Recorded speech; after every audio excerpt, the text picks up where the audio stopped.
Bon, alors, j'ai fait une vidéo tout à l'heure, avant mon rendez-vous chez le kiné, là j'en reviens, euh, dans le but de, voilà, de vous faire le bilan. Je l'ai filmé en mode portrait. Voilà, donc je recommence. Mais avant ça, je me fais un autre café, parce que j'ai pas pris mon petit déj ce matin, et là j'ai vraiment besoin de reprendre des forces.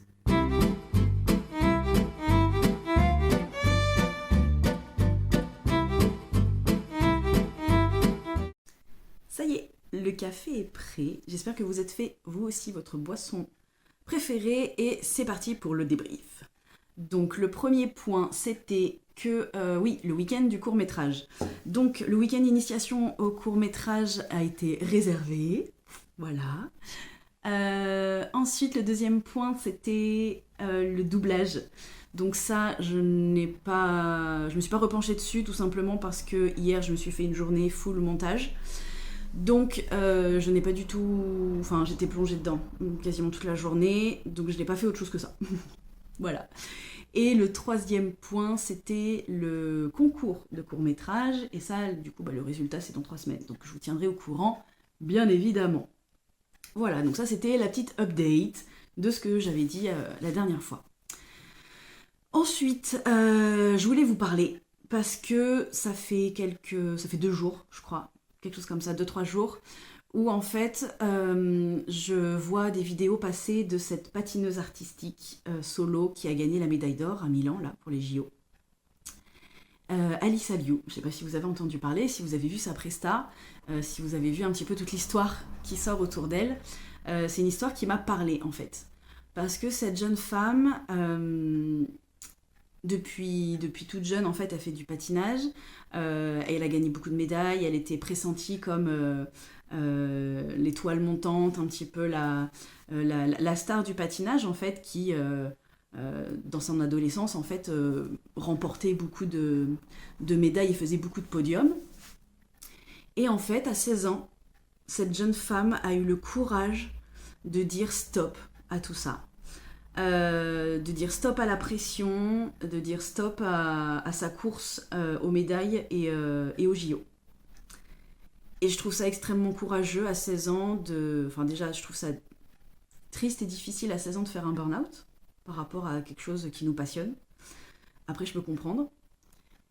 Et en même temps, c'est hyper courageux de sa part de dire stop, en fait, de pas céder à la pression, que ce soit la pression sociétale, de l'entourage, familiale, peu importe en fait. Et en fait, cette jeune femme, elle a fait son grand retour en disant je veux remettre des patins. Et quelque chose avait changé, c'est qu'en fait, elle ne s'impose plus, par exemple, de diète stricte par rapport à sa discipline sportive. Ce qu'elle veut, c'est s'amuser. Et c'est exactement ce qui est ressorti de sa prestation. Je ne sais pas si vous l'avez vue. Elle est toute sourire, elle est rayonnante, elle est pleine de joie, elle s'éclate sur la glace.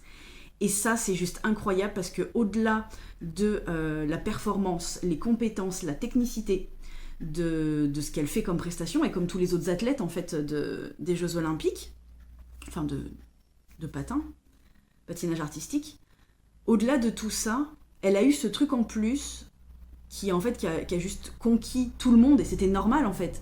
C'est son authenticité, c'est d'être qui elle est, sans filtre, et surtout, de le faire avec joie. Et je crois que c'est ça qui a fait toute la différence. Et en fait, la foule, elle est transportée, elle est transportée sur la glace. On le voit dans sa prestation. Il y a quelque chose en plus, en fait, dans ses mouvements, dans sa grâce, dans les expressions de son visage, dans la façon de finir ses mouvements aussi est complètement différente, je trouve. Alors, c'est peut-être parce que j'ai fait de la danse, donc du coup, j'arrive à voir aussi quand un geste, il est technique et qu'il est réalisé de façon carrée, et quand on y rajoute de l'âme, ou quand on y rajoute de la joie ou de l'émotionnel. Et en fait, c'est ça qui est incroyable, c'est qu'en fait, elle est en train je trouve, de débranler tout un système qui était très rigide, et pas que dans le patinage artistique, mais de façon générale, où en fait, on attend d'athlètes, on attend de professionnels qu'ils soient ultra performants, et on en oublie en chemin, peut-être peut-être pas le cas pour tout le monde, hein, mais j'ai l'impression quand même que pour une grande majorité, on en oublie en chemin d'aller y mettre de la joie, de retrouver ce plaisir de pourquoi on l'a commencé en fait. Qu'est-ce qui nous a donné envie de le faire, pourquoi on le fait, et en fait, moi ça m'a retourné le cerveau complètement. Et ça m'a fait réaliser aussi que toute la réflexion que j'ai autour de qu'est-ce que je fais de ma vie, je sais pas où j'en suis, je sais pas ce que je veux faire comme activité professionnelle, etc. Et ben en fait, le point important, c'est pas ce que je vais faire au final, quel métier je vais choisir, quelle forme je vais le faire, est-ce que ça va être salarié ou pas. En fait, c'est pas ça qui compte. Ce qui compte vraiment, et tout le reste en découlera, c'est qu'est-ce que j'aime faire, qu'est-ce que j'ai envie de faire, qu'est-ce qui me procure de la joie, qu'est-ce qui me fait vibrer. Et c'est peut-être pour ça aussi que je me détourne un peu comme ça du fait d'aller essayer de faire du doublage,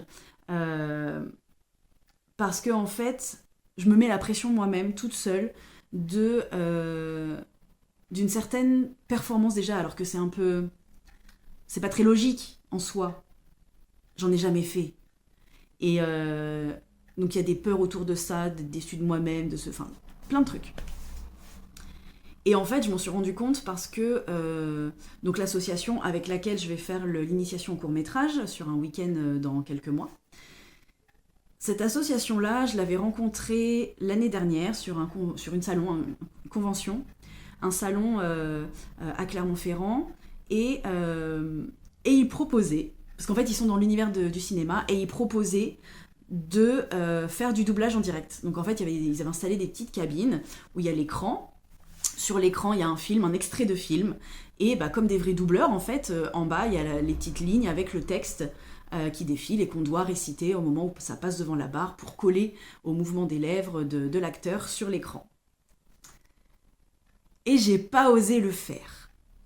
Pourquoi, je n'en sais rien, mais j'ai pas osé.